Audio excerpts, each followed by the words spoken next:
વડોદરામાં ફેસબુકના માધ્યમથી ખંડણી ઉઘરાવતો કથિત નેતા જેલના સળિયા પાછળ વડોદરાના વારસિયા વિસ્તારમાં સોશિયલ મીડિયાનો દુરુપયોગ કરી લોકો પાસે ખંડણી માંગતા એક શખ્સને પોલીસે ગણતરીના કલાકોમાં ઝડપી પાડ્યો છે।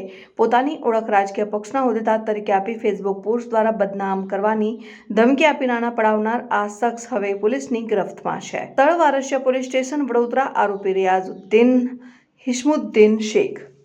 વડોદરા શહેર પોલીસ કમિશનર નરસિંહ કુમાર તથા સંયુક્ત પોલીસ કમિશનર મનોજ નિલેશ ઝાંઝડિયાની સૂચના હેઠળ શહેર પોલીસ એક્શન મોડમાં છે। વારસિયા પોલીસ સ્ટેશનમાં નોંધાયેલા ગુના મુજબ આરોપી રિયાઝ શેખે પોતાની ઓળખ આમ આદમી પાર્ટીના વડોદરા શહેર ઉપપ્રમુખ તરીકે આપી હતી અને આરોપીએ ફરિયાદી અને અન્ય સાહેદો વિરુદ્ધ રિયાઝ શેખ નામના ફેસબુક આઈડી ઉપર વાંધાજનક પોસ્ટ કરી હતી। આ પોસ્ટ દૂર કરવા અને ભવિષ્યમાં બદનામ ન કરવાના બદલામાં દર મહિને 2000 રૂપિયાની ખંડણી માંગી હતી। અત્યાર સુધીમાં આરોપીએ ગૂગલ પે મારફતે 4000 અને રોકડા 10,000 મળી કુલ 14,000 રૂપિયા પડાવ્યા હતા।